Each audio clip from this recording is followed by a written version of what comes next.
What's up, beautiful people? Thanks for watching The Sweat. I'm your host, Jessie Coffield. I can promise you this morning is going to be filled with lots of chaotic energy. For the next 90 minutes, lots of advice to DFS and betting coming your way. I'm making it super easy for you. Going to go game by game to get you all the information you need at home. And also, please feel free to join along with us, play along with us, fire off those questions on Facebook, YouTube, Twitter, and our expert panel will answer live on air and give you all of their advice. But enough about me. How about I introduce this panel for you guys? We got DraftKings contributors Jeff Ulrich and Julian Edlow, plus the fantasy girl herself, Rosalie Michaels. So guys, we're starting off with the early games here. Jeff, the Texans-Colts game looks like it could be the most interesting one on the 1 p.m. slate here. Colts are just 1.5-point favorites at home.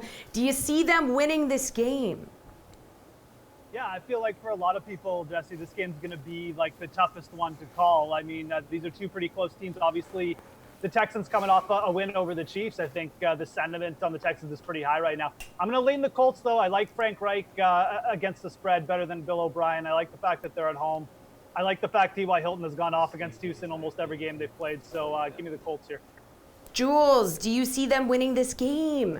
Definitely a really hard game to call, and both of these teams, since the Colts are coming off a bye, both of these teams' last game was a win in Kansas City. So that even makes us look at them even more evenly. But in a tight division game, I'll just take the team with the better coach at home and lean Indy here with Jeff.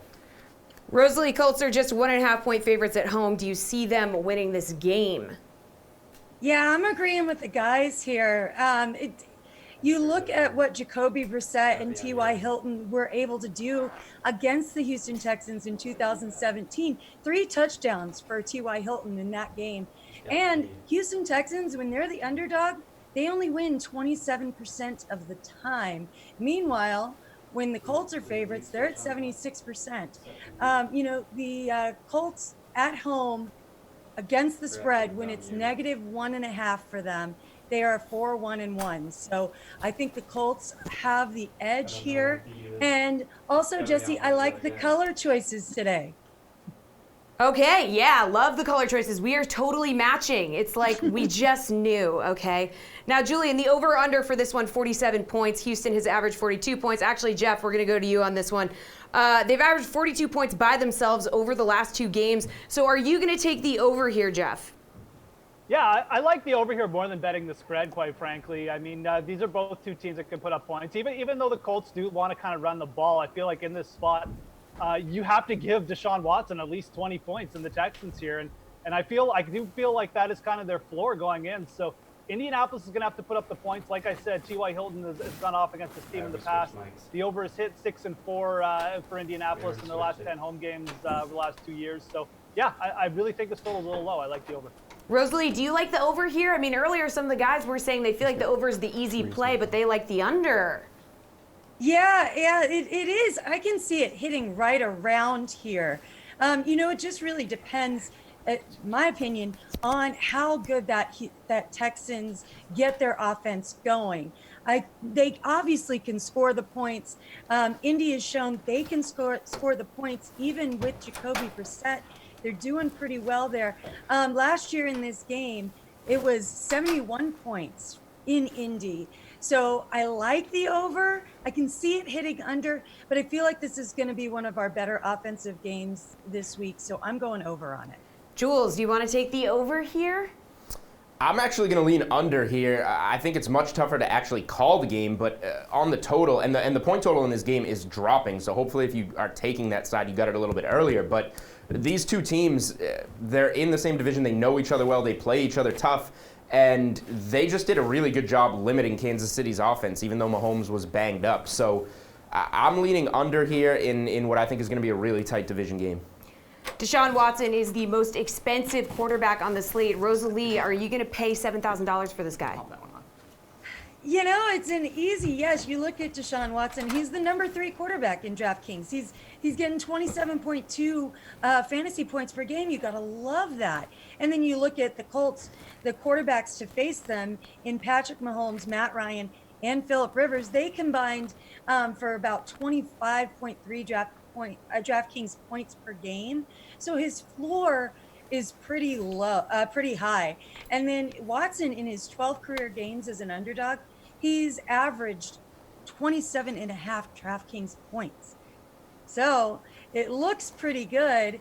But it's hard because I think there's so many other quarterbacks I'm going to trust a little bit more, simply because when Deshaun Watson faced Carolina and Jacksonville this year, he only had 12.6 fantasy points. So they're a bit of a tougher defense in Indianapolis. So I'm a little worried about them because they're 11th against the QBs. I'd rather go Lamar Jackson, Kyler Murray, or Danger Russell Wilson. Jeff, you going to pay $7,000 for Deshaun Watson, or are you looking elsewhere here?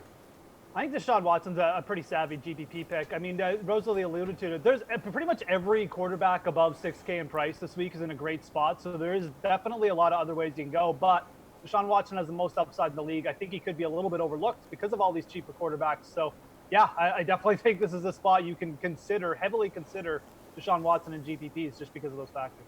Jules, what do you think? You want to pay up?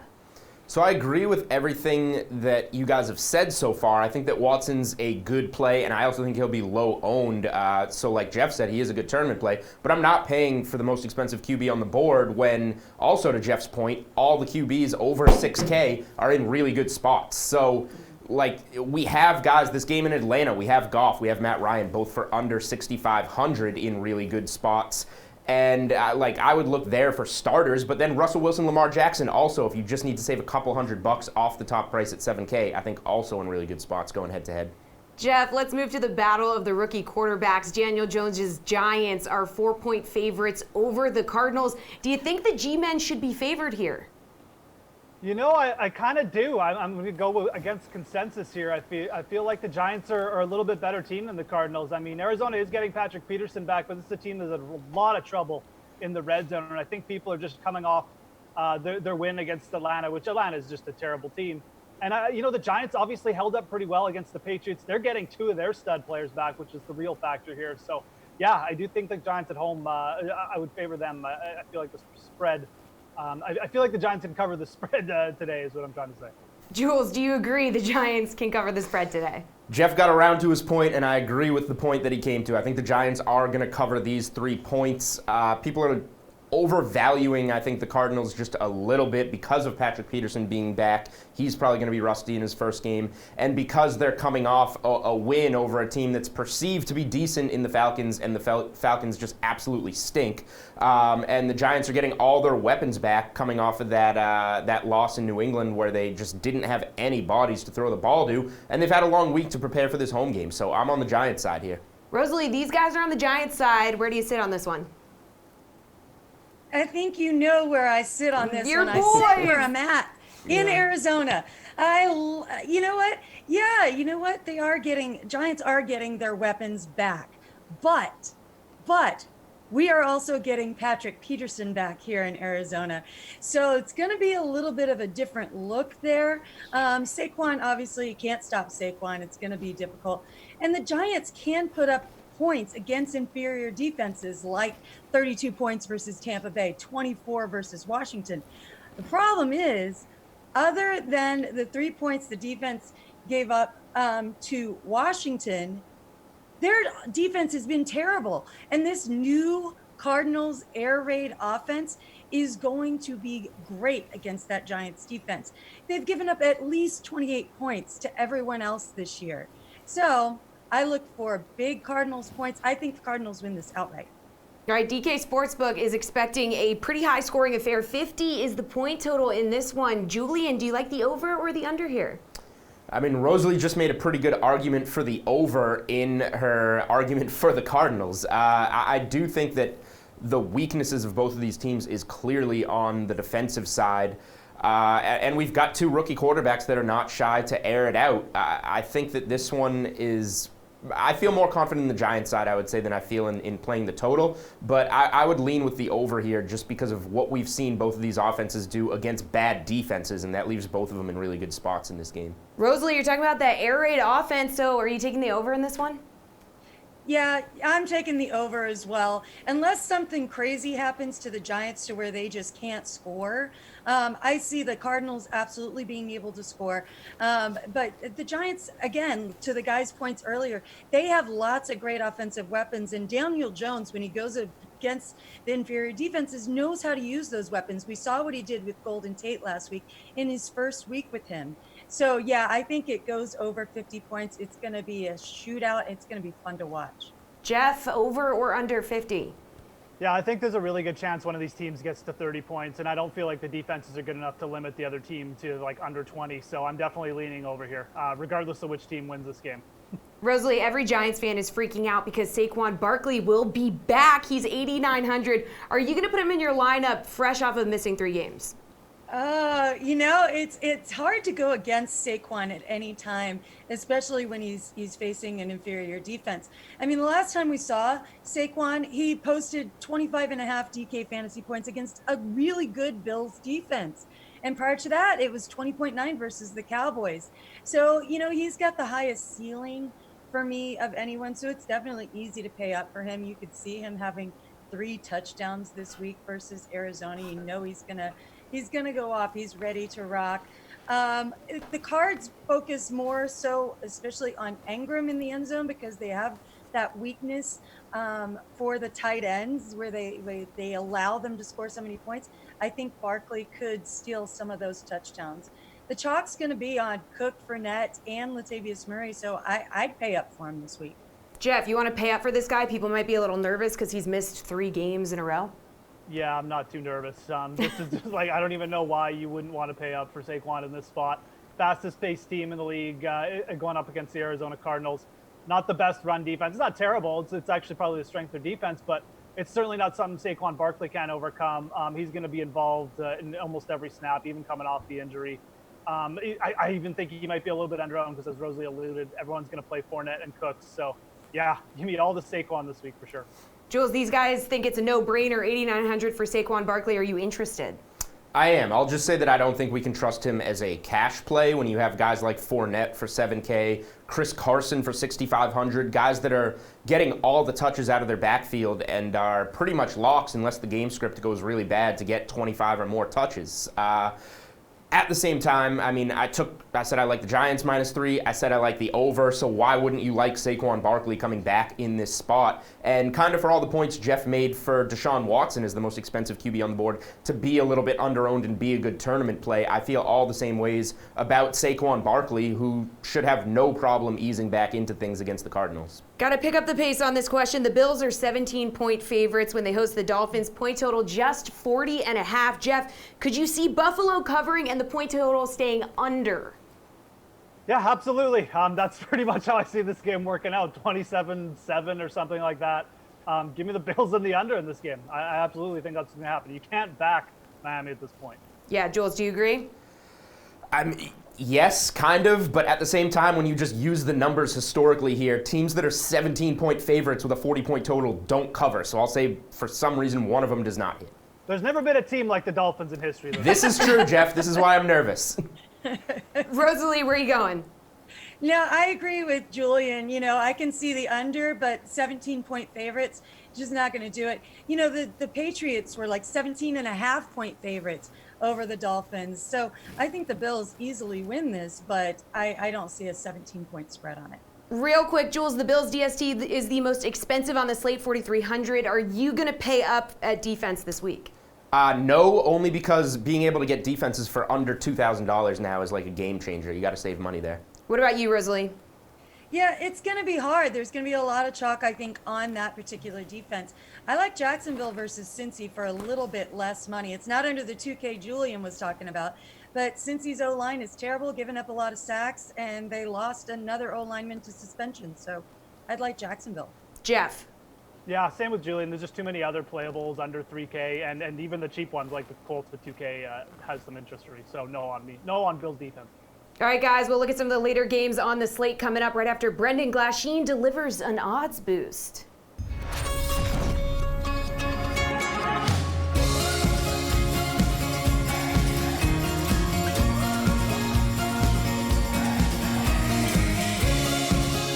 Hey, it's Clash again here with my buddy Bogey, and he is ready to pick the underdog parlay of the week.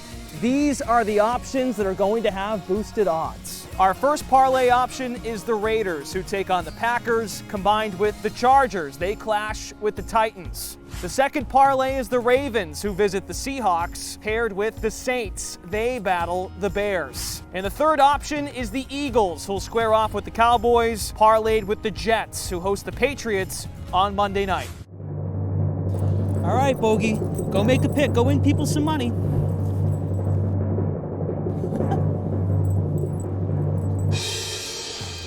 Okay, it looks like we have our parlay of the week. Odds have been boosted.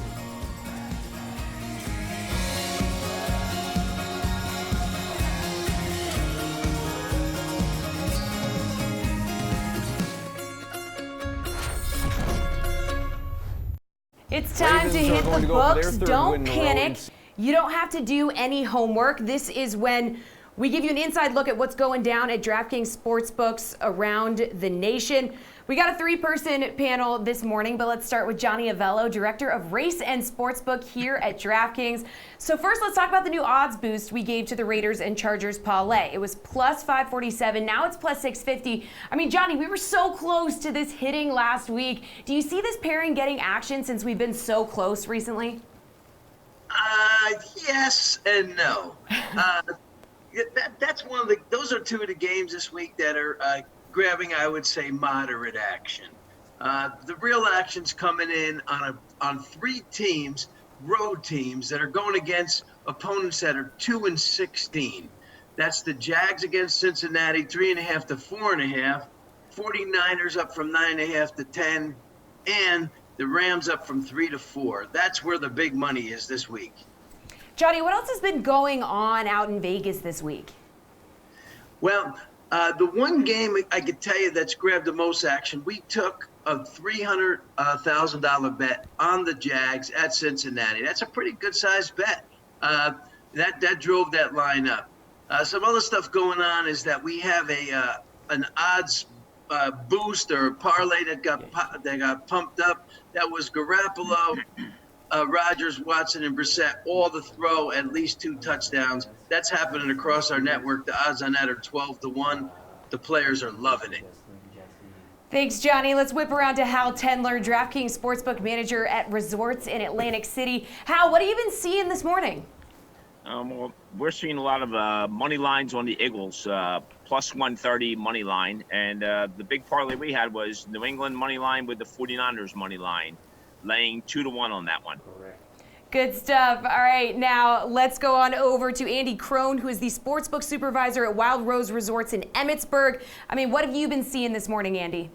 Yeah, this morning, all our action's really been on Miami. I guess people think that Fitzmagic's going to bring it back. And so most of it's been on Miami. We've seen a little bit of action on Minnesota. We're pretty much a home team Minnesota area up here, so most of our action's been on Minnesota. Had a couple big leg parlays this morning. We had a 12-leg, crazy one, but and then we've seen a 6-leg prop parlay, all prop bets. So, wow. That's impressive stuff. We'll see if Fitzmagic is going to pay off. 3 seriously cool dudes. Thank you for hitting the books with us. We'll preview the rest of the 1 o'clock games right after Mike Francesa delivers some top-notch picks for today. Ravens are going to go for their 3rd win in a row in Seattle. Seahawks are 5-1, narrow favorite. Will mobile quarterbacks, I mean, obviously they're going to reign supreme in this one. Which guy you going to put your money in? You got Lamar Jackson, you got Russell Wilson. High-scoring game, Seahawks. Clear and simple. Yep. All right, Eagles-Cowboys, prime time. This one may not be so simple because Dallas may not want the attention right now after its 3rd straight loss. Which club is going to sit first in the NFC East when this one's all over? You know, the Eagles got to get their people back. They just go, I mean, I picked Minnesota as one of my best bets last week because the Eagles were bringing half a team to Minnesota. I mean, the Eagles just can't get healthy this year. They're the better team, I think. The Cowboys are just perplexingly bad. If the Cowboys lose this game, I don't like this game either way at the point spread with Cowboys favored a field goal. But the loser of this game is in trouble. I think the winner, it will propel them a long way. I think the Eagles are the tighter team right now, but I tell you, they've been so banged up. That's what scares me. I think the Eagles actually haven't played badly. I think the Cowboys have really started to fall apart. So I would lean towards the Eagles, but they got to be healthy for me in this game. I got to see that they're bringing their wide receivers to the game and that they're fairly healthy. If they're healthy, I like the Eagles. Final game of Week 7 will have the Patriots eyeing a perfect 7-0 start, and they're in the Meadowlands, so right by you. Sam Darnold, of course, is back, just led the Jets to a win over the Cowboys.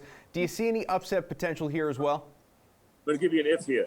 If Mosley plays, if he comes back from the groin, and I don't know yet if he will, I think the Jets will either win this game or lose it by a field goal. I think the Pat offense is hurting. I don't think they can score. If the Jets don't give them any short fields or any turnovers, I think it'll be a touchdown, inside a touchdown game. Take the 9.5. I don't think an upset is impossible here. I think the Pat offense is struggling. I think they're ripe to get beat, and I think they're looking to make a big trade to help their offense. Their offensive line's hurting. I think the Jet defense can put big pressure on Tom in this game. I think this game goes right to the wire. Now that Darnold is back, I know you tweeted the Jets finally have a professional football team again. What are your expectations, assuming that key guys stay healthy, obviously? I mean, any chance at a rebound over the course of the year from that 0-4 start? You know, I don't think it'll be anywhere where they'll get crazy, but I think they'll win their share. I wouldn't be surprised if they went 500 the rest of the way. They have a core now with Sam and with Bell and with Mosley and with Adams and with May and the key people they have. They're weak at a couple of positions, offensive line and corner. They are building a core nucleus now. The defense will be very aggressive. They have some real playmakers. They need Mosley back. With Mosley, Bell, Sam, Adams, I think they can swing an upset here, and I think they'll be very tough the rest of the way. The fun just doesn't stop here on The Sweat, so let's keep it going with these guys. DraftKings contributors Steve Buchanan, Reed Fowler, and Gary and Thorne need to get your takes on some of the 1 o'clock games we did not cover earlier. So we all know the Rams made some big moves this week to acquire Jalen Ramsey. Steve, is his presence enough to make you believe LA can cover the 4-point spread? I mean, LA can cover the 4-point spread because the Falcons can't cover any spread, so it doesn't even matter at this point. But, you know, the Rams have been fantastic on the road against the spread, 3-0 so far this season. Obviously, Ramsey is a big upgrade to them. You know, he took some sage on his back. He's all better now. Everything's great. He's going to run out to the field. Obviously, no Marcus Peters, but that really doesn't matter with Ramsey in the mix here. Yeah, I like the Rams to cover here. The Falcons just have absolutely no defense here. I know the consensus on the Rams is down after that abysmal performance last week, but this just feels a little too low to me. I think the Rams can definitely win this game and definitely cover the spread. Reed, can the Rams cover the 4-point spread? Yeah, Atlanta's bad. Atlanta's bad on defense, and look at the Rams, 6-4 in the last 10 games covering on the road, and just the Rams can close it out. Their run game has been a little suspect, obviously, with Gurley not performing, but they can close out this game. Atlanta's terrible, and they don't get to the quarterback. So yeah, give me the Rams covering. Gary, what do you think? Yeah, I mean, pretty much to echo what these guys said. Los Angeles 5-0 ATS, their last 5 road games.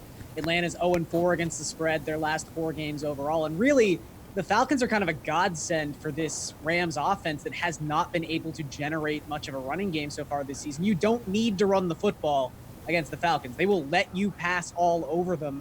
The only team that has a worse pass defense by DVOA is the Miami Dolphins. And that is not a company you want to be keeping if you're the Atlanta Falcons. So it's public. That scares me a little bit, but I do have a lot of faith in the Rams this weekend.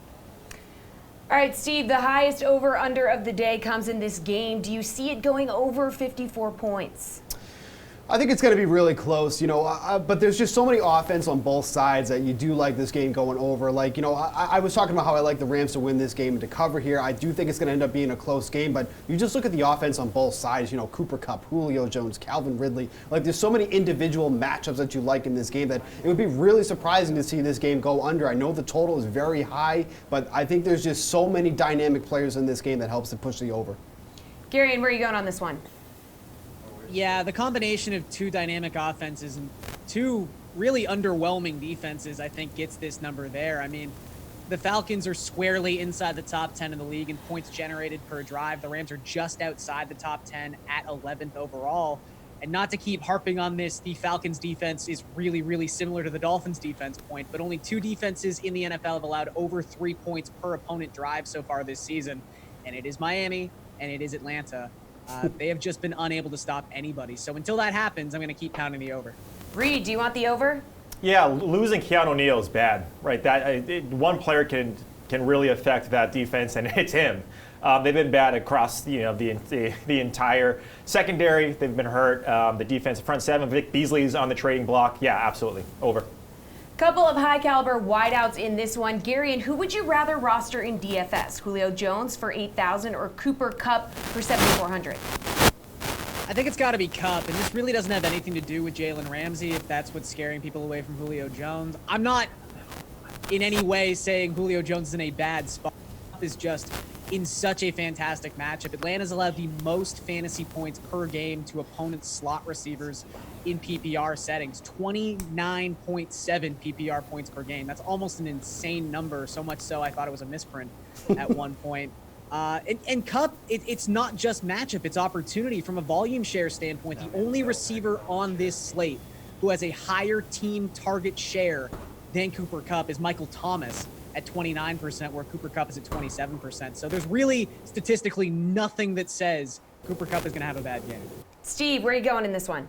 Yeah, so I like Cooper Kupp here. Like you know, kind of Gary mentioned it too. Like Cooper Kupp just has so many opportunities, and then we think about what he didn't do last week. I mean, he burned so many players in what was supposed to be a really good spot for him. And then, you know, we probably have Jalen Ramsey shadowing Julio Jones in this one. And let's not forget, Ramsey hasn't been on the field much, but we saw him shadow DeAndre Hopkins back in week 2, followed on 81.8% of those routes, targeted again 7 times, 4 receptions for only 27 yards. So he's able to shut down somebody like DeAndre Hopkins. I'm not saying he's going to be able to necessarily do that against Julio Jones, but we have Kupp who's not going to get that type of coverage. So I like Kupp here at much lower ownership than he probably should be because of what happened last week.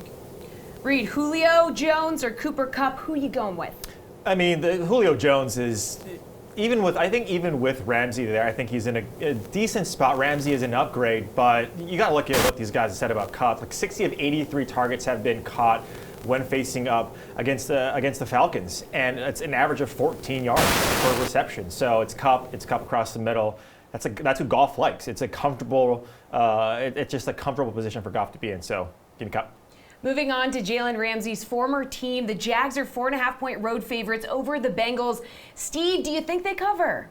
Yeah, I like Jacksonville a lot in this game. They're 3-3 against the spread so far this year, but you just look at the Bengals side, and you know Andy Dalton hasn't even thrown a touchdown over the past 2 weeks. And you look at 2 touchdowns in the past 3 weeks. You look at the teams that he's faced: the Steelers, the Cardinals, the Ravens. Like these aren't necessarily teams that suffocate opposing quarterbacks. So I think Jacksonville's in a really great spot here. I'm kind of surprised that the consensus on them isn't higher. Like Gardner Minshew has been a very capable backup that's come in and done well with this offense. So I'm surprised that Jacksonville is just not simply getting the love here against the Bengals. I think they run away with this game, quite personally. Gary, what do you think?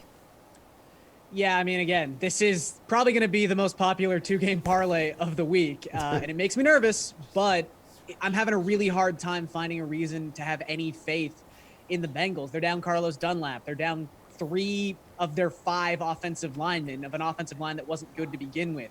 They're down their top 2 cornerbacks, and their lone remaining starting cornerback has been playing with a broken forearm for the past 3 weeks. Like, it is just a defense ravaged and an offensive line ravaged by injuries. And you look at the Bengals' history playing at home, even against bad teams, sub-500 teams, they are 1-5 their last 6 opportunities under that exact specific set of circumstances against the spread. They don't beat good teams or bad teams at home. They don't beat good teams at home either. They just don't beat anyone at this point. So give me Jacksonville. All right, point total on this one is 44. Gary, and do you like the over or the under?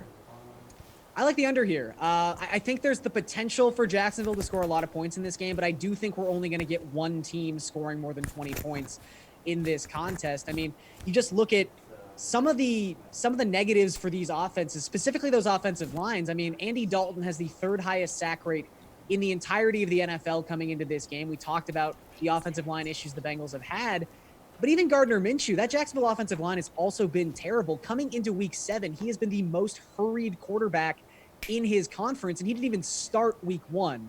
So I just feel like there's going to be a lot of sacks, a lot of negative plays in this game, killing a lot of drives.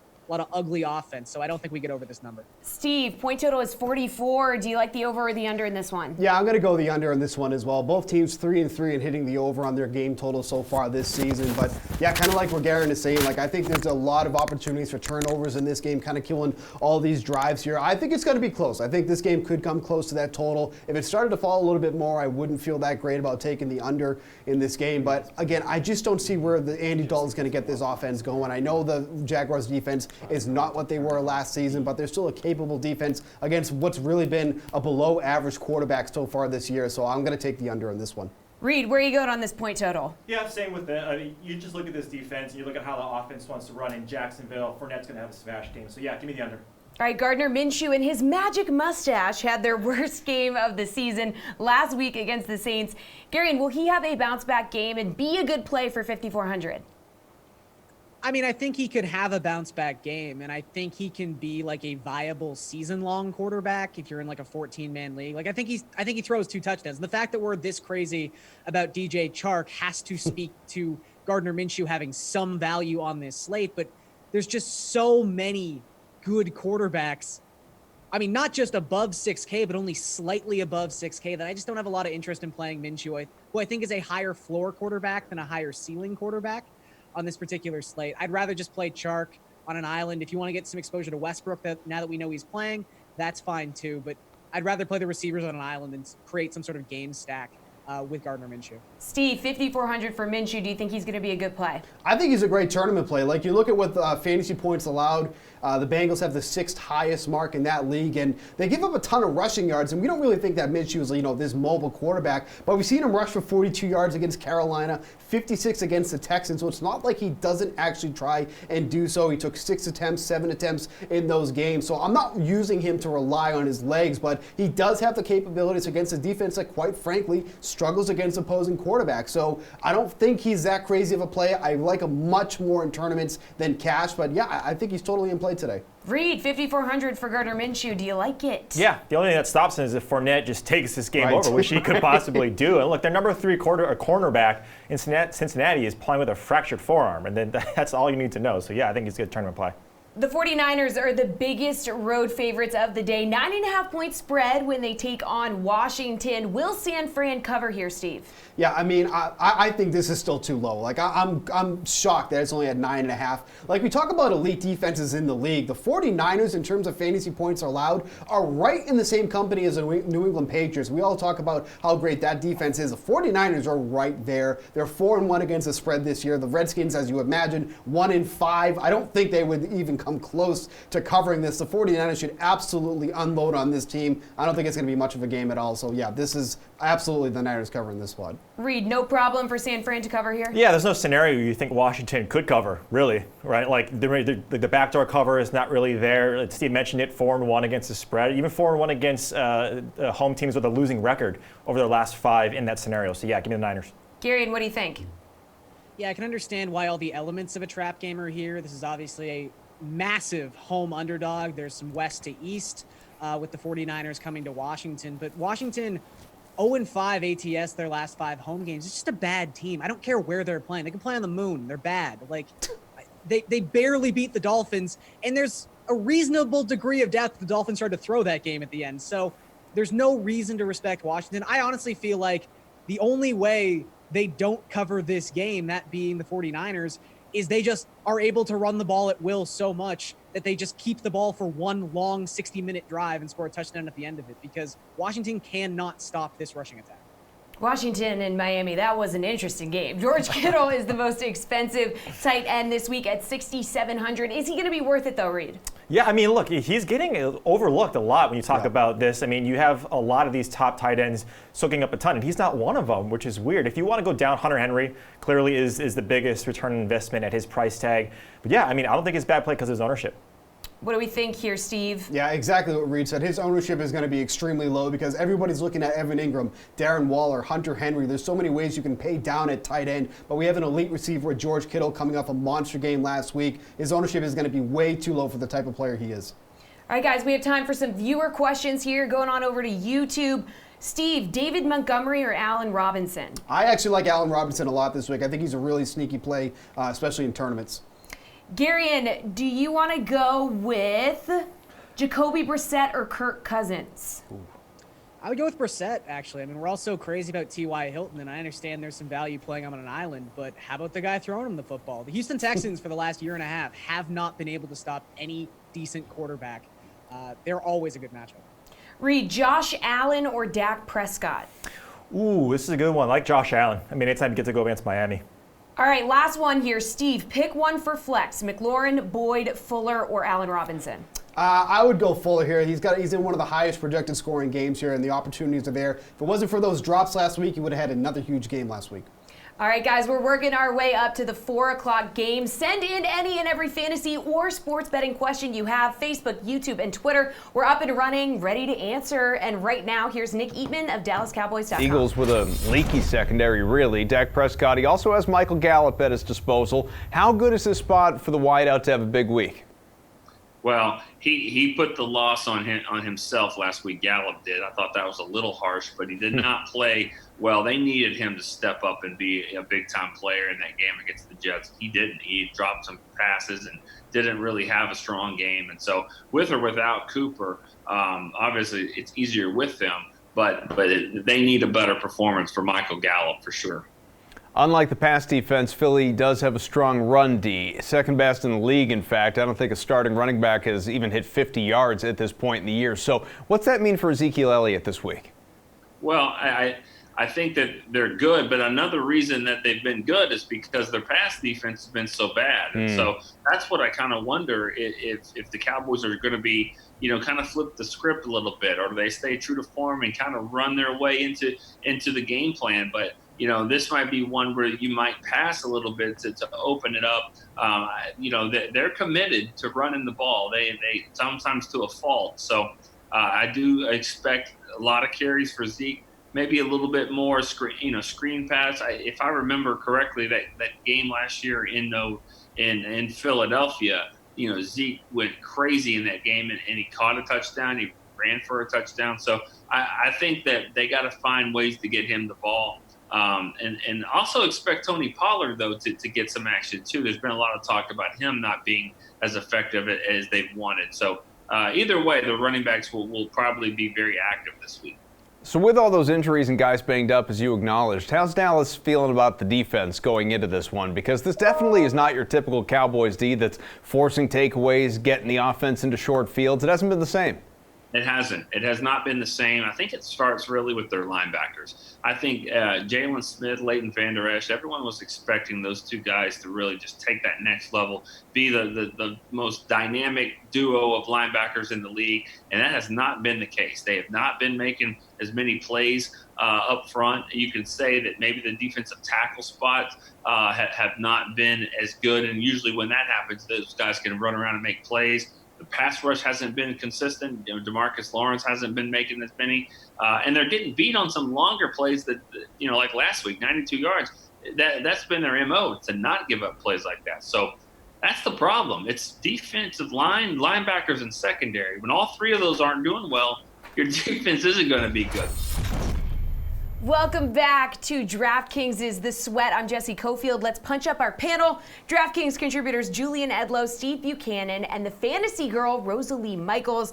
Now, before we move on to the later games, the people need your takes on the final two early games. Julian, it's an NFC North battle this week between the Vikings and Lions. Minnesota is now a 2.5-point favorite. Who covers? Yeah, this line opened up as a 1-point spread, and the public is smashing Minnesota after that impressive home victory over the Eagles. But we're forgetting how good the Lions were. They should have won at Lambeau Field on Monday Night Football. But that's a different story. I like the Detroit side here. I think the Lions are a very underrated team. They're at home. It's a divisional game. They know their opponent well. And although their record doesn't quite say it, Kirk Cousins is bad against good teams, and this is a good team. I trust the Lions to cover it. Steve, are you laughing at Julian or laughing at the Lions? Probably just NFL officiating, is that an answer? Can I take that choice? Yes. That would be a one to laugh at there. I like the Vikings in this spot. I just don't think they have an answer for Dalvin Cook. Like, we look at what they've allowed receiving yards to opposing backs, 4th highest in the league. So even if the Lions get ahead in this game, they're going to start throwing the ball to Dalvin Cook. That's nothing but good things to come out of that. And I think we kind of keep forgetting that the Vikings is a run-first offense. I know last week completely got away from that script, but that is the game plan that they have week in and week out. I think they're going to do the same against the Lions. And if that's the case, I don't see the Lions winning this game. Rosalie, Minnesota, 2.5-point favorite. Who is covering here? Yeah, I'm agreeing with Steve.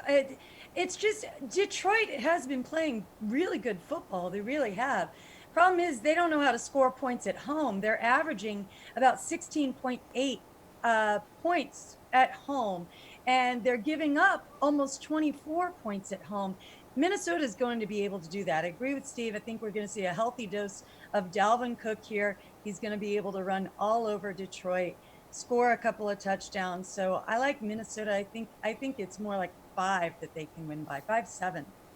Okay, well, the point total here is 43. So, Steve, do you like the over, or are you going to go with the under in this one? Yeah, I'm going to take the under for this one. Like, we always talk about how the Vikings like to run the ball, and they do so on 50% of their plays. But the Lions are right in that realm, too, as well, running the ball 41% of their plays so far this season. If that's the case, it feels like this is a game that's going to be an easy under on both sides here. Look, both teams have their strengths defensively. You know, we don't like Kirk Cousins throwing the ball. We don't like Matt Stafford necessarily throwing the ball half the time, it feels like. But I think this game's going to be an easy under for here. Rosalie, I mean, do you agree with Steve? You feel like it's going under 43? Yeah, you look at the 2 matchups last year between these 2 teams, and the Lions in both of those games were only able to score 9 points each time. Minnesota was able to score in the 20s. So, yeah, I think it's a good under here. Like Steve said, the game flow is going to be a little bit slower, so I don't think there's going to be as much opportunity. I'm going under. Jules, you going with these guys taking the under? No, I'm going to keep fading Steve and Rosalie here. I'm going to go with the over 43. 43 is not many points. I understand the Lions scoring struggles, but what we just saw on Monday Night Football is that they can score. There should have been a lot more points in that game. There was a dive at the end zone to keep that game from hitting the over.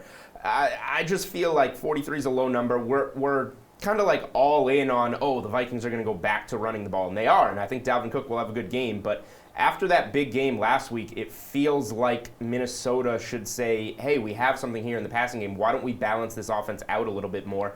And Matt Stafford is not afraid to take these deep shots to Kenny Golladay, so I think he's going to be a big factor along with Kerryon Johnson. I think this game can find its way over. Well, Stefon Diggs led all fantasy scorers last week. Monster game, 46.5 points. Rosalie, would you play him this week for 6,300? Yeah, Julian just mentioned, they targeted the pass game last week, Minnesota did, because they were playing Philly. Of course you're going to target the pass game. Yeah, Julian. He had 11 targets last week. But other than that, it's 19.8 versus Chicago, 10.9 points versus Green Bay. Let's not get crazy and think it's a whole new world out there for this Minnesota offense, because it's not. Now they've got a tough matchup. Like I said, it's going to be a heavy dose of Dalvin. Detroit is much better against the pass. They allow 243 passing yards a game, 1 passing touchdown per game. So, no, I'd rather go Fitz, who's going to be less expensive and has a much better matchup. Jules, you going to fade Rosalie again and go with Stefon Diggs? I'm not going to play Stefon Diggs, but it's not because I hate Diggs. I think he's a fine play if you like him, but why would you pay the $6,300 for Diggs when we have DJ Chark at $6,000? We have T.Y. Hilton at $5,900. We have Kenny Golladay at $5,800, who's much more clear-cut the guy that Detroit will be going to if you're going to target a receiver in that game and save $500. So because there are so many good receiver plays, not only at this price point, but all cheaper than Diggs, I'm just not going to find my way to playing him. Steve, what do you think? Stefon Diggs, 6,300. Do you want to play him? This is such a classic spot to fade Diggs. People are going to look at that huge line and go, he's back. We got to start playing him again. Let's just not forget that was 39% of his total yards on the season came in that game last week. It's not like he's been overly productive to begin with. And then Slay is active for the Lions, so he's probably going to be shadowing Diggs. When Slay's been on the field, he's been targeted against 22 times, allowing 13 receptions for 164 yards. It's not like he's actually getting beat here. If you want to target someone from the Minnesota passing game, Adam Thielen has a much, much softer matchup against Rashawn Melvin. That would be a target that I would be looking at over Diggs. Diggs is kind of like a Will Fuller. He's way too boomer bust on a week-to-week basis, and this is not the matchup I'd be looking to target him. The Packers could be set up for a trap game this week when they host the Raiders. I mean, Green Bay faces the Chiefs next week and is playing on short rest. So, Julian, do you see them maybe looking past Oakland and not covering the 5.5-point spread? This game, in my betting article on DK Nation, was the stay away spot. So that means that I'm not going to be betting this game because I think that Green Bay might overlook Oakland. The Raiders, I don't know, they came out of nowhere to cover that game against the Bears in London. That really surprised me. They've had the bye week here to rest, prepare for the Packers. And like you said, Green Bay is on a short week. At the same time, on paper, Green Bay should dominate this game, and I would like to take them -4.5, -5. But I'm just too afraid because Oakland's been so sneaky this year, so I'm just staying away altogether. Steve, what do you think? Any chance they don't cover this 5.5-point spread? I like the Raiders in this one. I think the Raiders are a little sneaky in this game. The Packers are just banged up. I know most of the receivers are actually going to play in this game, but I don't like all the injury concerns. Darren Waller, Josh Jacobs, those are the guys Oakland's going to be leaning on in this game, so I'm going to go with the Raiders. Rosalie, what do you think? Do you like the Raiders? These guys seem to. Yeah, I agree with them. I don't think anybody's looking past the Raiders anymore. Given the past two games, they beat Chicago and then they beat Indianapolis before that, able to put up points. So, the only thing that Green Bay has going for them is a little bit of history here. The Raiders, when they are away, they only cover the spread about 28% of the time. Meanwhile, Green Bay covers the spread about 72% of the time. So it's, that favors them a little bit. But I have to go with where the flow is going, and it's going to Oakland. I agree with the guys. All right, guys, quick answers on this one. Josh Jacobs, going to cost you $5,000, had the best game of his career when he faced the Bears in their last game. I mean, Rosalie, is he set up for another big game today against Green Bay? Yeah, absolutely. I mean, the beauty of Josh Jacobs is he is the only rookie running back that's not featured in a committee. It is his backfield. So I like it quite a bit, especially because they're showing that they're using him a lot, last week with that big game. But, he's scoring a lot, getting a lot of rushing yards. And then if you look at Green Bay's defense, too, they're giving up at least a rushing touchdown each game, if not two, and there's only been one game where they've been given up under 100 rushing yards, and that was last week. So, yeah, I really like Josh Jacobs here. Jules, you like... Yeah. Oh, sorry. Cutting you off there. Jules, what do you think about Josh Jacobs in this game? Yes, he's a great play. He's cheap. He gets all the touches out of the Oakland backfield, and Green Bay can't stop the run. We all like Oakland to contend in this game, so great play. Steve, where are you going? The only thing I worry about with Jacobs, he's easily scripted out of games when they're behind. Derek Carr likes to go with Darren Waller, so if they get to an early deficit, the Raiders, Josh Jacobs is not going to be part of this game. He doesn't catch out of the backfield, so I'm not crazy about him. I think he's going to be some busted chalk this week. All right, guys, we'll get to the remaining games on the late slate coming up right after a Sunday night preview, courtesy of our friends at KFC.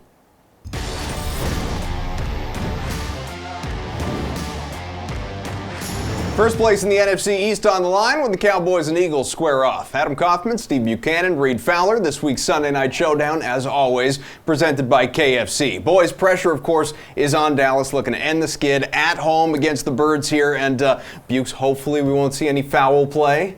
All right, there's chicken on the table. Give me something. You're right. All right, go ahead. Who's your Curdles pick for your captain's spot? Yeah, so I'm going to roll with Zach Ertz in this spot. I think it's safe to say he's been a pretty big disappointment so far this season. He's averaging only 61 receiving yards per game, despite getting 9 targets. But when you look at what Dallas has allowed to opposing tight ends, they're averaging over the third most receiving yards in the game and 77.8 catch percentage, which is the third highest. So I think this is a really good bounce back spot for Zach Ertz. Reed, who's your top choice? Yeah, give me Dak Prescott. Look, he's not been the same after his first 3 games. So you saw that he's averaging now 11 points less in his last 3. That could be competition, right? That could be a lot of things.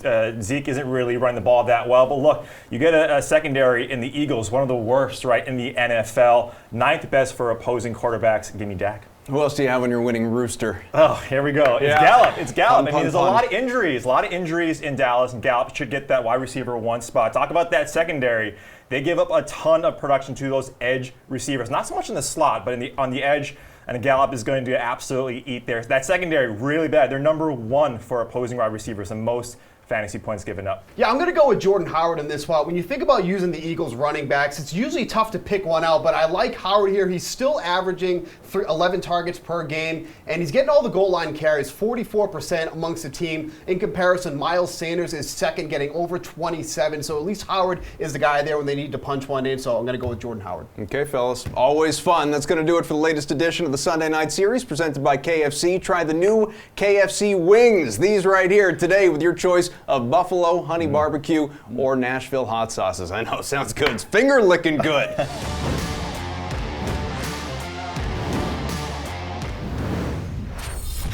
Earlier this week, we introduced a Caption This contest on the Sweat's Twitter page at the Sweat DK. We asked you to caption this picture of Stefon Diggs for a shot at $100 DK. And the winner of the contest is Daniel J. Luz, whose caption read, "The holes in the Eagles secondary are this big." So congrats. You are now the proud owner of $100 DK. Very exciting stuff. We got 3 more afternoon games to get to, so let's bring in DraftKings contributors Jeff Ulrich, Reed Fowler, and Gary Thorne. So Jeff, the Seahawks are 2-point favorites when they host the Ravens this week. Who do you think covers? I like the Ravens in this spot. It really comes down to this. I think these two teams are very, very similar, very equal teams, both top 5 in offensive DVOA, both kind of middling to below average defenses, if you can believe it. And it comes down to this, too. The Seahawks are 4-9-1 covering as home favorites against the spread over the last 3 years. So I'll just take the points with the Ravens. Reed, what do you think? Who covers? Yeah, I think the Ravens do cover. I think Seattle wins this. Harbaugh covers about 60% since he's been the coach with the Ravens as road underdog. So I think Seattle wins, but give me the Ravens to cover. Garion, where are you going? I actually feel the exact opposite. Baltimore is 2-6 ATS their last 8 games against teams with a winning record. If I were to ask anyone to name me the best Ravens win this season, you'd have to pick between their narrow defeat or their narrow victory over the Cardinals or the Steelers or the Bengals or their rout of the Dolphins. I just don't think they've done anything. I think only having to get or lay 2 points with Seattle at home is almost disrespectful to the Seahawks. I like them a lot this week. Well, a lot of points are projected here, an over-under of 48.5. Would you take the over, Reed? Yeah, I would. I think Chris Carson, he's on paper in a good spot. You look at the Ravens, their rush defense, not that good, not getting a ton of pressure on the quarterback. But I think this is going to be a more pass-heavy game, so give me the over. Gary, do you want to take the over here? Yeah, I'll lean towards the over. Like Jeff said, these are 2 defenses that actually aren't that good this season, but their reputation still carries some weight when you talk about the Ravens and the Seahawks defenses, respectively. And the offenses are just fantastic. I mean, Baltimore specifically leads the NFL in points scored per drive and defensive or drive success rate. So I think there's going to be a lot of points scored in this game. I think it easily goes over this number. Jeff, you think these defenses are pretty bad, so I'm guessing that you're going to take the over. Yeah, and it's really more about the offenses being really good. I love the over in this spot, though. This is probably my favorite bet of the week. I think you're going to see like a 30-32 game. You have 2 of the most efficient offenses, 2 of the most elite quarterbacks in the league going up against defenses with holes in them. I mean, it's everything you want in an over. So, yeah, definitely over for me. Okay, which quarterback do we like more today, Gary? And Lamar Jackson for 6,800 or Russell Wilson for 6,600? I will say we're talking about number 1 and number 2 in terms of quarterbacks per drop back in terms of fantasy points scored. So there is no wrong answer here because I agree with Jeff. This is going to be a game where both teams could score into the 30s. I'll say this, though, about Lamar Jackson. 1, he has an opportunity to get that 100-yard rushing bonus on DK, which cannot be overlooked considering how often he does something like that. Also, it's easier to stack, I think, with Lamar Jackson. For me, a Lamar Jackson stack is Lamar Jackson and Andrews, and that's really all you have to do, where the options get a little bit more diverse, and Russell Wilson's been known to spread the ball out a little bit more. So I just think the directness of that Lamar Jackson stack makes him the more viable play here. Jeff, I mean, 2 good options here, Lamar Jackson or Russell Wilson. This is like making someone choose between Rocky Road and like triple fudge at the ice cream stand or something. I don't fudge. know. I mean, they're both really good. So, yeah, I probably agree with Gary, and I think Lamar Jackson's the easier target to stack with because I really do like Mark Andrews, too. Obviously, Chris Carson, I think, is a little bit more of a threat to steal some of the thunder from Russell Wilson, but ultimately, you should be targeting both these guys this week if you're making multiple tournament lineups. Reed, who you going with? Yeah, it's going to be Lamar. We know what he can do with his feet. When he's faced bad secondaries this season alone, he's averaging 33 DK fantasy points. I really wish that Marquise Hollywood Brown wasn't banged up in this game because this would be a great spot for him when we're talking about stacks. But give me Lamar. Moving on here to the Saints and Bears. Chicago is a 4-point favorite here. Do you agree that they should be favored, though, Jeff? Yeah, I do. I do, and I know it's probably going against consensus. I know the Saints have a really good defense, too, but this is Chicago coming off a bye. No Alvin Kamara is a big hit. I feel like the Bears do have the personnel to slow down Michael Thomas a bit. I think the Bears are going to win a really ugly game, but I do think that they can cover here. Reed, it's going to be ugly. I mean, do you think they can cover? Yeah, same thing. Well, actually, the Saints, too. I mean, we have to give some respect to Teddy Bridgewater. Granted, they haven't faced teams of notoriety too much since Breeze has been out, but he hasn't lost a game yet. But when you look at Chicago, their defense coming off a bye, getting healthier, yeah, give me Chicago. All right, where are we going with this one, Garion? I mean, like Reed said, Bridgewater hasn't lost a game yet. He also hasn't lost against the spread yet. He's 4-0 since taking over as the starter. I think the fact that there's an extra point on this line is a big deal because, like Jeff, I just don't think this game is high scoring at all. I think this could be decided by a field goal, and for that reason, I like the Saints to cover here. I mean, when you look at the Bears offense, the only team in the NFC averaging fewer yards per drive is the Redskins, and that's just not a class of team you want to be involved with at this point. So give me the Saints, who've looked capable every single week. Definitely not. Lowest total of the whole day in this one, just 37.5 points. Would you go with the over or the under here, Reed? I'm going with the under. I don't think Trubisky brings a ton of passing arsenal to this team. I think some of these guys, even these receivers, are in a good spot. They're healthier, finally. But I think this stays under just the way, kind of what happened with that New Orleans-Jacksonville game. Garion, you want to go with the under as well? Yeah, I think it makes a lot of sense from a game flow perspective and what we know about both these teams. And the trends are really backing this, too. New Orleans has gone under the number 5 of their last 6 road games, and the Bears have gone under the number 5 of their last 5 home games. So not a lot to suggest we're going to see a lot of points in this game. Jeff, what do you think? Yeah, round of unders for me, too. I mean, I feel like 2017 is like the sort of ceiling for this game, and that's still hitting the under. I think Trubisky being back gives us a little bit of a better chance to go over because he could break off a couple big plays, a better downfield passer. But ultimately, man, like I just feel like this is like a 16-6, 16-10 game, and I really like the under in this spot. Allen Robinson had his best performance of the season in his last game with 28.7 DK points. Garion, is he a good option at 5,500 for today? I mean, look, Steve mentioned that he could be a viable GPP play on this slate. And while I will say that the volume has been there every single week for Allen Robinson, and even with the Trubisky stuff, he got 13 targets in week 1. It's not like Trubisky doesn't like throwing to Allen Robinson. If we feel like this game is going to have a hard time getting to even 30 points, you've got Calvin Ridley, you've got Brandon Cooks, even DK Metcalf, all sitting there considerably less than Allen Robinson. I just don't feel good about putting Robinson to a lineup. I just can't do it. Jeff, I mean, do you agree with Gary in here? You just don't feel good about putting him in a lineup? Oh, I definitely agree about that part. I never would feel good in this spot about doing it. But at the same time, Allen Robinson's the number 1 receiver on his team. He's the clear leader in targets. Mitch Trubisky being back, I think, is good for Allen Robinson, too. So the elements are there for him to have another bigger game. At the same time, this guy's so boom or bust. He's going against one of the better shutdown corners in the league. At least most of the time, he's one of the better shutdown corners. It just feels like a little bit too risky. Gary listed off some cheaper plays there that I'd rather go to. So not really for me today, but look, Allen Robinson at this price is kind of always in place. So Reed, I mean, are you interested in playing him? I think that was a long way of saying no, he's not a good play. John Brown is right below him. Xavier Howard is officially ruled out, so give me him as opposed to Robinson. All right, quick answers on these final 2 questions. The Chargers and Titans. Tennessee is a 3-point favorite. Jeff, do you see a world where they cover? Yeah, I don't love the Titans, but I do like them over the Chargers, who I just really don't like. I feel like the Tennessee defense is the best unit in this game, so I'm going to take Tennessee. Reed, where are you going? Give me the Chargers. Tennessee is just inconsistent. Gary, and how about you? This set's going to seem like it makes no sense, but the Titans are 5-2 ATS their last 7 games, coming off a game where they only gained 250 or fewer yards. That's a lot of nonsense, but what it basically says to me is I never know what version of Tennessee is going to show up, but they tend to show up when everyone thinks they're absolutely dead. And the Chargers are really not doing anything to make me want to bet on them. So I'll just take the Titans in the spot. Under a minute here, Ryan Tannehill gonna start for the Titans. Gary, in any way you'd take a chance on him considering he's only 4,800? I have a lot of history with Ryan Tannehill. There is no reason to use Ryan Tannehill today.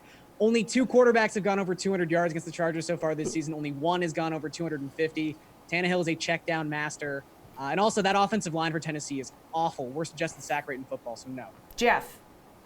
Yeah, I'd probably rather just go up to Gardner Minshew and DJ Chark. I think that's way more upside.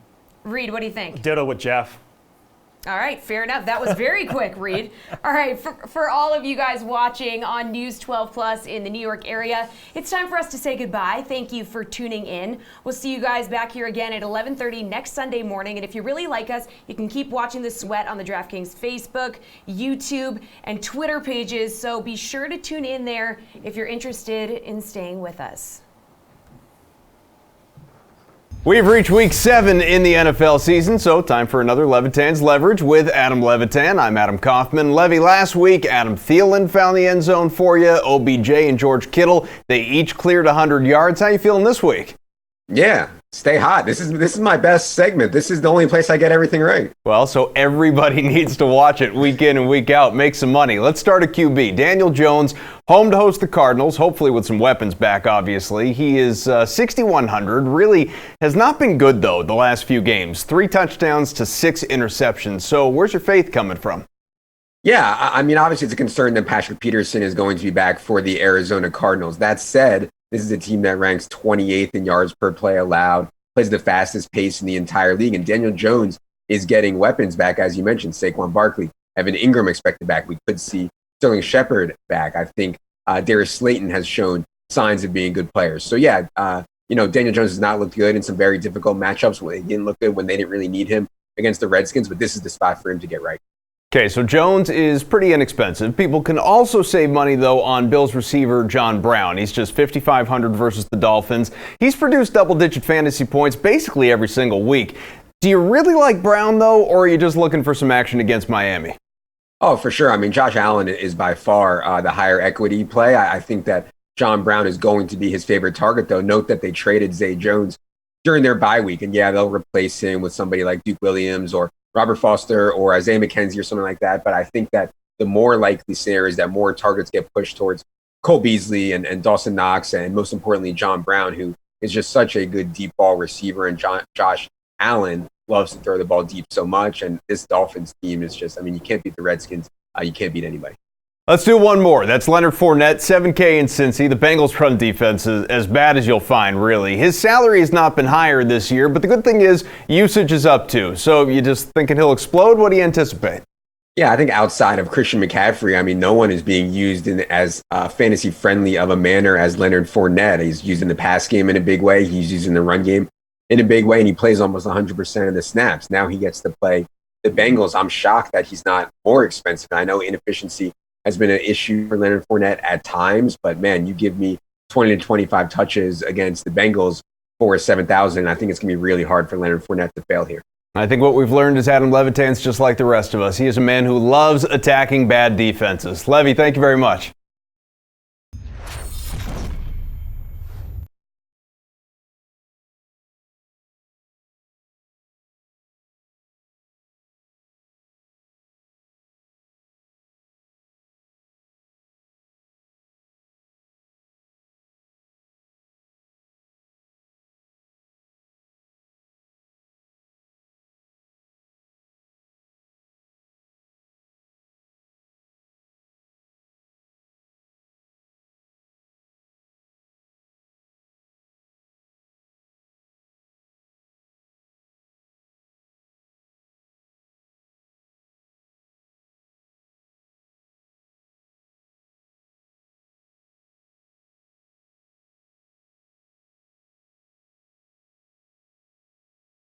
And then Ryan Fitzpatrick is under center. Fitzpatrick might have a little bit of magic here because when you look at the numbers compared to Josh Rosen, pass success rate jumps when he's on the field from 37.6% to 47.1, Julian. I know you like this one. And then average yards per pass attempt, Fitzpatrick on the field is at 7. Rosen is at 5.6. Dolphins are going to surprise today. They're going to cover the spread, and they're going to score at least 3 touchdowns. Well, I mean, for starters, why would I take Steve's advice? I'm going to bet on the guy can't even look into a camera straight. He doesn't know what he's talking about. I kind of like, in this game, a pretty low-scoring game for the most part. It's like a hot take, the team's going to score 3 touchdowns. That does apply when it's the Dolphins. That is true. But, yeah, I don't think they're going to get there. I think this game's going to stay under. I don't know if I want to say the Dolphins are going to cover or not because I have so little faith in them, but the Ryan Fitzpatrick revenge tour against half of the teams that he's played for pretty much is on here in Buffalo. I don't have any feelings about this game, but I will say that I feel the Dolphins will not score 3 touchdowns. Yeah, like not if, but against a good defense. If, but when it happens that Fitzpatrick gets benched for Rosen, then all of Steve's points about Fitzpatrick being in this game kind of goes out the water. If you just look at the Dolphins, they are one of the teams that for the majority of their games have either scored single digits or 0 points.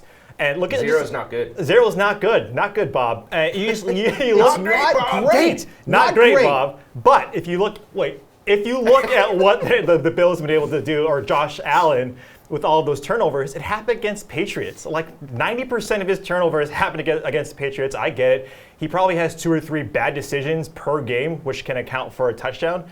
But their best player on defense is out, the Dolphins, and Xavier Howard. So hot take, but not going to happen. It's kind of like how Bukes makes like 3 to 4 bad decisions per show. Yeah. Okay, so mine again, I like that. That was hot take. DK Metcalf in this game is going to be the leading receiver and is going to be top 5 in receivers on this slate with over 100 yards, 2 touchdowns. If you look at Tyler Lockett, he gets Marlon Humphreys. If you look at just his air yards, I'm talking about DK Metcalf.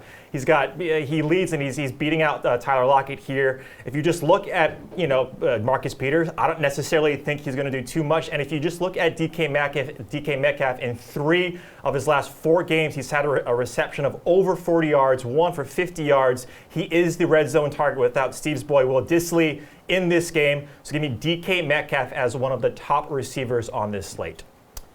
This is better than having a hot take that doesn't apply until a Monday Night Football okay, game. That was 3 weeks ago. I'll give you that for starters. Saying that DK Metcalf is going to be the highest scoring receiver in the game, I don't even know why you have to say that. The only other guy you would play is Tyler Lockett. The Ravens pretty banged up at receiver. No Dissly makes sense for DK Metcalf getting more work, so it's going to be Lockett or Metcalf. Going on as a top 5 receiver on the board, I mean, that is a hot take, and I don't think you're going to be right, but it's supposed to be a hot take, so I respect it. That sounds like a lot of hot air, not making a lot of hot air. Yeah, but what I do think, I think that I think the public respects both of these defenses too much. It's, the Legion of Boom in Seattle, and the scary Ravens defense. Well, both of these defenses aren't very good, so we are going to see some points here. I think that's going to mean a big game for Metcalf and a lot of guys in this game, frankly. Yeah, this is more of like a simmer take for me because I completely agree with Reed. I think the consensus around the DFS community is that Metcalf is in for a big game. Like you mentioned, Marlon Humphreys is going to be on Tyler Lockett. The Ravens have actually been one of the most generous teams to wide receiver 2s in the league, so it makes some perfect sense here. Top 5, I think, is a little bit of a stretch, but I would say that he probably is within the top 10. I don't think there's any qualms about that one. We just look at some of the other receivers that are in the game here. Calvin Ridley, I think, has a real shot at being in top 5. T.Y. Hilton, who's in a really good matchup. Will Fuller, too. Again, Will Fuller, the consensus is really down on Fuller, but he had so many drops last week that could have made it into a huge week for him. So I think there's a lot of other guys that could be in the top 5. Top 10, I think, is totally fine, but a little mild simmer take from a man we could all read follow. All right, I appreciate the mild takes, guys. We know my track record here. I bring actual hot takes. 0 for 0 for 0. Here we go.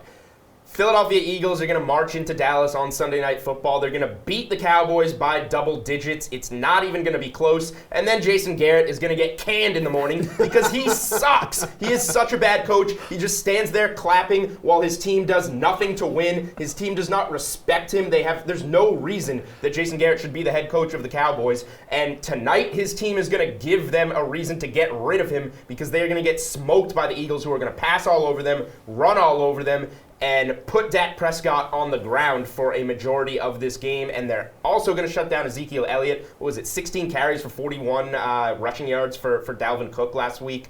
This is going to be all Eagles tonight, and finally, Jason Garrett will pay for it.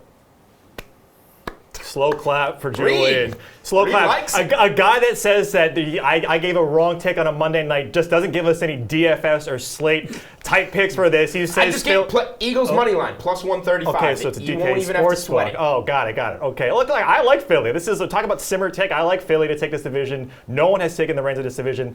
Jason Garrett being fired is pretty hot because that's Jerry Jones's boy. So I'll give it that for my final friend over here.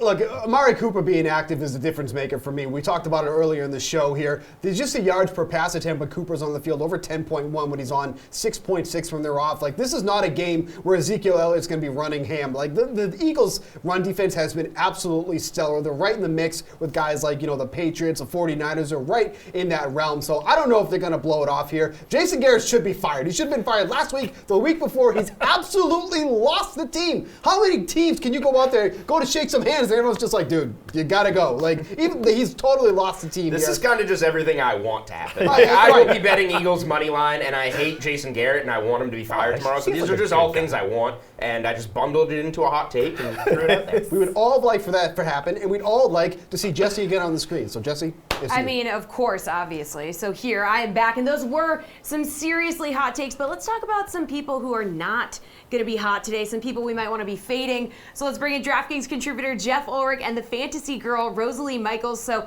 you guys have some fades for me. Jeff, let's get just your first one here. Yeah, I'm going to go with Dalvin Cook, and Dalvin Cook kind of comes down to a couple things. First of all, Alex Madison is really coming on in snap count, 30% of the snaps last week. Dalvin Cook's snap count has decreased the last 3 weeks.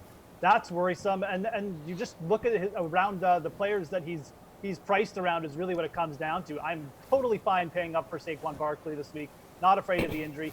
He's in much more of a workhorse role where the Giants aren't just going to take him off the field. And then you have guys like David Johnson, Leonard Fournette below him, cheaper to go down to. So I have no problem fading Dalvin Cook. Rosalie, who's getting the fade from you? I'm fading Julian's hot take is what I'm doing. That's a good idea. That's generally what we do. Fading Julian's hot take. I'm fading Aaron Jones this week. 7,100. He's been pretty decent, but here's what I don't like. I don't like people who drop easy touchdown passes, and that's what happened to Aaron Jones last week. You know who else doesn't like it? Matt LaFleur and Aaron Rodgers doesn't like it either. He found himself on the bench quite a bit. Now, don't know if that's going to happen this week, but I think that what we are going to see is a lot more Jamal Williams. Jamal Williams looked really, really good when he came in. The Raiders have been really good against the run this year.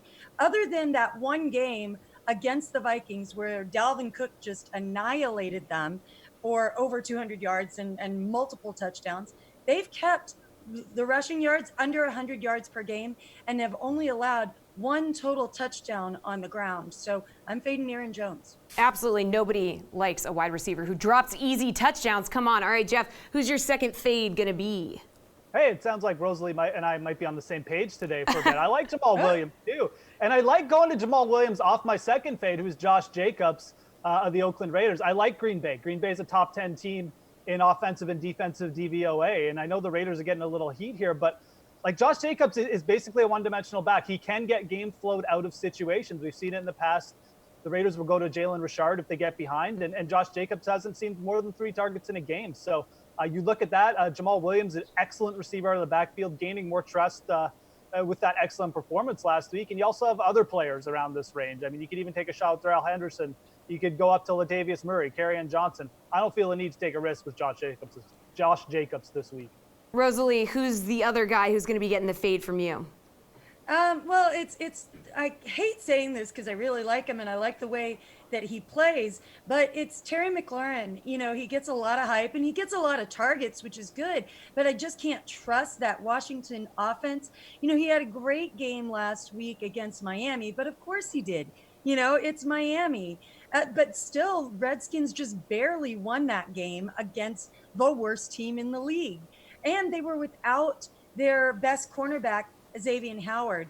And that's what allowed him to have that many DK fantasy points. But now he moves on to the Niners, who are the best against the wide receivers. And Emmanuel Mosley has done a really good job stepping in for Witherspoon the last 2 weeks, and he's done a great job. He's playing against the Browns and the Rams receivers, which are much better than this Washington offense. He's allowed just 4 for 7 in passing for 28 yards in coverage for the last 2 weeks.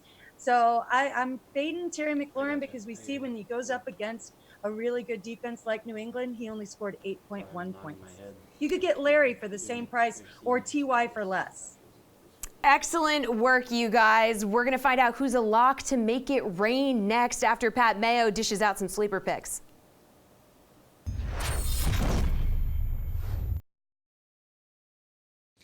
Pat Mayo here in the Pat Mayo Experience Studios, fresh off the 9:30 a.m. live show on the DraftKings YouTube channel and the Facebook channel. If you're not watching, what's wrong with you? You can figure that stuff out. Watch the show. It's live for an hour and a half every single Sunday. But here's what I got for you in terms of sleepers on DraftKings. At running back, it's incredibly difficult to pay down and have any sort of faith in these guys. The only two I could really find, Mark Walton, but that's against the Bills and a bad end of a timeshare, and Wendell Smallwood in the worst matchup of the week against the 49ers, but he should be taking over for Chris Thompson in a game where they're 10-point dogs at home. Expect some receptions, maybe, but I don't even really want to do that. The lowest guy I would play is actually Josh Jacobs at $5,000. Everyone is using Kerryon Johnson. I don't blame him. Josh Jacobs, he's a better play for a cheaper price. Similar market share, similar usage in the passing game, and just a better opponent. Going up against Green Bay, much easier than going up against Minnesota on the ground. So Josh Jacobs, my guy at $5,000. At receiver, there are two obvious plays. Well, one obvious play if you really want to pay down. That's Allen Lazard at $3,000. No Devontae Adams, likely no Geronimo Allison in the spot. Hell, even Marcus Valdes-Scantling could end up being ruled out for this contest against the Raiders. That leaves Camaro and Allen Lazard. He's $3,000. He's not safe by any means. You could get Byron Pringle like a lot of people did last week. But I mentioned that $5,000 is the cheapest I want to pay for a running back. You need your savings somewhere. He could definitely be the guy. If you don't like him, with Ryan Tannehill under center for the Titans, he did have eyes for Adam Humphries last week. Casey Hayward likely to take Corey Davis out of that game. The receivers 2, 3, and tight ends are in a really nice spot against the Chargers. Adam Humphries, very easy completions for Ryan Tannehill. You ask him to have some difficult completions, that's not going to be very good for Ryan Tannehill. The easy ones, the short A-dot routes to 3,400 Adam Humphries should be there in bulk. So I do like him this week against the Chargers. He finds the end zone. He's more than paying off that price. At quarterback, the obvious options are all in the $6,000 level. The one guy from the fives that I do like in a gravy matchup, everyone's using Leonard Fournette. You want to pivot, use Gardner Minshew at $5,400. You pair him up with DJ Chark. It's a very cheap and highly effective stack that you can put in place this week. I wouldn't go crazy playing Minshew everywhere, but if Minshew and Chark have the huge game and they steal the touchdowns away from Fournette and everyone else has Fournette, you're way up on the field as a leverage play this week. And it's not like we know the Bengals are terrible against the run. They're equally as bad against the pass, and they're missing not one, but two of their starting cornerbacks. Great news for Chark in a rebound spot coming off a bad week. At tight end, this might be the spot where you save some money. Everyone's using Hunter Henry at $4,000, but you can go even lower than that. Darren Fells, only $3,100 against the Colts. He is playing more and more and more snaps for the Texans every single week, becoming a focal point of that offense. He doesn't need to do a ton to pay off that price tag. If he ends up with 5 catches and hopefully he can find the end zone, it's a bonus. That is huge news at $3,100 in a week where I mentioned it's difficult to pay down at almost any position. If you want to get real risky, No Nick Vannett because he's been traded. Will Disley out for the season with an Achilles tear. Luke Wilson now going to play probably close to 100% of the snaps for the Seahawks in what projects to be a high-scoring game against the Ravens. You just need him to come down with a few touchdowns here, or a touchdown at $2,900. You worry that DK Metcalf is their guy. That makes a lot of sense. He's a huge body. That's how he's been used. But if you can just sneak 2L Luke Wilson through your lineup, it could pay some dividends. You don't need much of old Luke to get overweight to the field this week in the Millionaire Maker.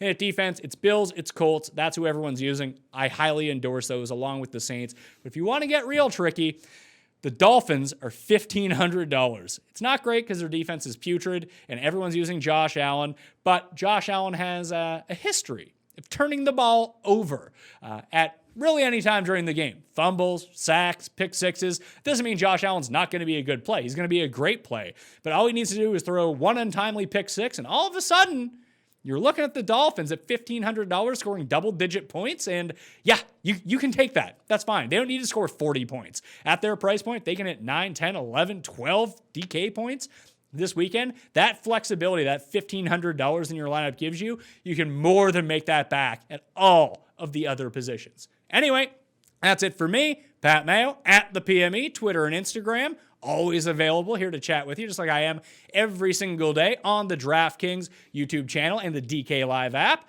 And those are the sleepers. Back to y'all in the studio.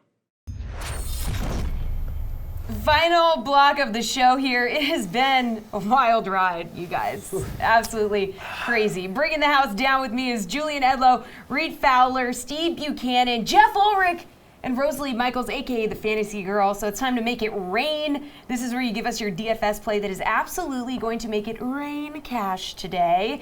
And we'll see if everyone else agrees, likes it, hates it, thinks you're crazy. So Steve, that's exciting and sounds like a really fun thing to happen to you. So why don't you go first? Yeah, so we're going to go with Dalvin Cook here. Like, I don't want anyone to have last week's performance put a damper on what he can do here. I think the Vikings are going to be running the ball a ton in this game. This is somebody who averages 18 carries per game, just over 4 targets. Doesn't get scripted out of the play like someone like Josh Jacobs, who can get scripted out if the Raiders are behind here. I think Dalvin Cook is one of the best plays here. Aside from Leonard Fournette, those are 2 running backs that I really like here, but Dalvin Cook's my guy for this week. Anybody who just hates the Dalvin Cook play? I don't hate Dalvin Cook as a play. He's obviously in a good spot. Yes, he is. I hate paying $8,000 for him because we have guys like Leonard Fournette, etc., who are going to get just as many touches in just as good of spots. But it sounds like Jeff hates it. Yeah, I heard Jeff was raising his hand. After you, Jeff, go ahead. So we're just taught to be so polite up here in Canada. I'm not even in Canada right now, but yeah. Lies. Price thing, and it's also an Alex Madison thing, like I said before. Alex Madison's snap count's going up, taking a few carries away. If I'm paying $8K for a running back, I want to be guaranteed 20-plus carries. You're not guaranteed that with Dalvin Cook right now. I feel like going down to like David Johnson or Fournette is just a better play. You are so wrong. Like this huge crush on David Johnson. Like you latch onto a player and you just don't give it up. Like you All need season. to let go. I love it. Hey, guess what? I also like Tevin Coleman this week, Steve. I agree. I like Tevin Coleman. Good play. God, good boy since last Just put him year. in a GPP. All right, Reed, how about you? This is somebody who's going to make it rain cash in DFS. Like, who's it going to be? Yeah, it's going to be Leonard Fournette. I mean, when you look at a guy who, obviously, he gets one of the worst defenses. If it's not Miami, if it's not Washington, it's Cincinnati. They're one of the worst. And like he's on pace for 70 catches. He gets all the touches in this backfield, and he's running the most routes in terms of running backs, which is weird because that's not what we think that Leonard Fournette is doing. He's cheaper than Dalvin Cook if you want to pay down on any sort of tournament. Or you can play both. If you play both, you got to go cheap somewhere, and that's going to be tough. But give me Fournette in what should be a heavily favored Jeff Ulrich Jacksonville Jaguars game. Yeah, I feel like this isn't a spot where anybody's really going to protest the Fournette pick here. Yep. Julian looks like he might just because. No, he's like the first player you're going to put in your cash lineup. So I'll argue that Reed is just giving us information that we don't even need to use time on. It's a loss to make it rain. Fournette's such an obvious play. It is. I can't argue with that part. I didn't get much sleep. We can't tell at all. Julian, on that note, why don't you go ahead and take it away? Great time to transition into my pick because I actually didn't know who these guys were picking, but I picked Chris Carson because I thought everybody was going to pick Dalvin Cook and Leonard Fournette, and of course these two guys fall right into the trap and do it. Yep. And Chris Carson's going to be $6,500. $500 cheaper than Fournette, $1,500 cheaper than Cook. Good He's math. going to get just as many, if not more touches. I'm great at math, Steve, than any of those guys. Here's some more math for you. He has at least 26 touches in 3 straight weeks.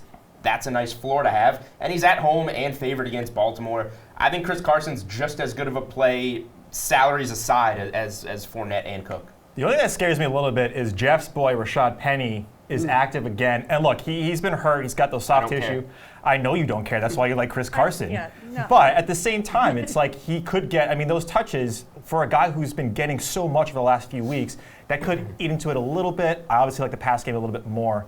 Not a bad play, but not the best. Still don't care. Any of our friends here, Rosalie, Jeff, either of you? How much have we heard this whole Rashad Penny line, right? That he's going to come in and take up some of Chris Carson's touches. No, he's not. Chris Carson's the guy in the backfield. Everybody keeps trying to make Penny a thing. He's not a thing. Yeah. He's not a thing. I think I'm canceling Rashad Penny's season, so I kind of agree with this pick, actually. Rashad Penny has had his chance. He didn't take it. I'd actually much rather go Melvin Ingram at just 100 more. You're going to play somebody on defense? No, you mean Mark Ingram. Mark Ingram, sorry. I mix those guys up all the time. Every time. It's like Cameron Jordan. You should have saved that for the hot take segment. You're playing a defender. Shows up on the injury report all the time, and it just totally throws you for a loop. Mark Ingram. I like Mark Ingram I know him. at He's on the 100. Ravens. Mark Ingram, thank you. Okay, and we've all agreed stop trying to make Rashad Penny happen. Yes. Rashad Penny's never going to happen. So Rosalie, who's your pick though to make it rain?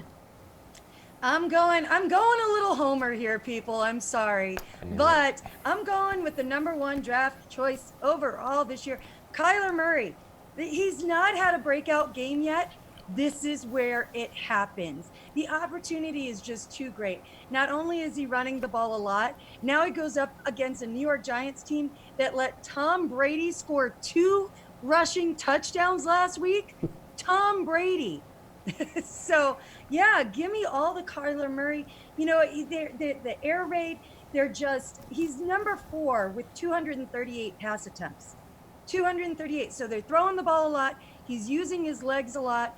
The Giants' defense is just awful. This is going to be a huge game. Dak Prescott scored 4 touchdowns on him. Jameis Winston scored 3 touchdowns on him. Kirk Cousins even scored 2 touchdowns on him. And then, of course, Tom Brady, 0 passing touchdowns, 2 rushing touchdowns. I say a lot of yards and a lot of touchdowns for Kyler Murray today. I'm kind of convinced here, guys. I mean, Everybody's looking at me. You said you knew it. You spoke under your breath. I knew that. There's a ton of good quarterbacks around Kyler today, but I agree. I think the upside here with him, he's starting to improve, right? And he's taken 8 or more carries in 3 of the last 4 games. 3 of his last 4 games here. So I really do feel like this is a spot where you could see a 33 type of 30 type of game, and you could see Kyler just continue that sort of better red zone efficiency that we saw last week and toss for another 3 touchdowns. So yeah, I'm on board. I think the elements are here for a big game for sure. I think he's a little bit more boomer bust than like Lamar Jackson, but he's definitely someone you should heavily consider today. I mean, the Giants are allowing an average of 13.5 yards per catch. I mean, it's one of the worst in the league. So the opportunities for Murray are going to be just there's so many opportunities. Well, the Giants don't pressure the quarterback at all, right? No. And I mean, the even with Cardinals that bum offensive line, I think Rosalie knows very well. Exactly. Yeah. What I knew is that after Rosalie, Jeff, and I discussed the Giants-Cardinals game, that Rosalie was going to pick Kyler Murray as her make it rain pick. Thank you for the inside information. Thank you for explaining that, Julian. No problem. And I can't argue with the pick. It's a fun pick. Okay, Jeff, where are you going on this one? Who is going to be your pick to make it rain? I'm going to my boys, the Jacksonville Jaguars. It's DJ Chark season. I mean, oh my God. The Cincinnati Bengals are bottom 5 in adjusted sack rate. They're without their top 2 corners this week. There's going to be no pressure on Gardner Minshew. DJ Chark has been burning good cornerbacks. What is he going to do to the backup cornerbacks on one of the worst teams in the league? This is an absolute shark fest that's going to happen here.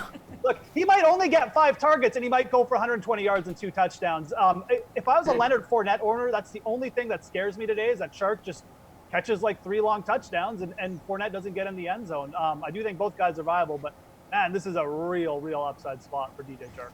Feeding frenzy, guys? What do we think? Yeah, I mean, Cincinnati is third worst in the fantasy points per dropback, so you do like that stack with Minshew and Chark.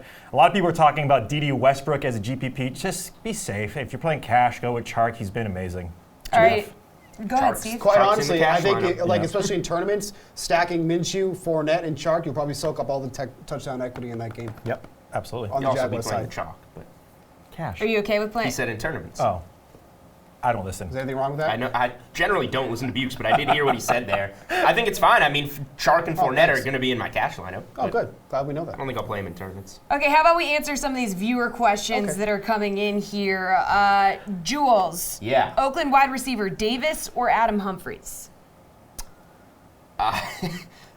You're in a rough spot, I guess. Yeah. Hit the waiver wire, dude. Hit the waiver wire. Zay Jones is inactive, which was a late yeah, inactive. go Oakland. Go on the Oakland side here, I guess, but also definitely look at your waiver wire. Okay, how about this here, Steve? Anybody playing DK Metcalf? Like, is that a good idea at all? Yeah, if you heard earlier in the show, Reed was all about it. I'm all about DK Metcalf. I think the coverage for Lockett is really going to shut him down, so Wilson's going to go towards Metcalf. And don't forget, too, Will Disley is out with that Achilles injury. That's one other red zone target that's gone, so I love Metcalf this week. No INTs for Wilson either all season. Great.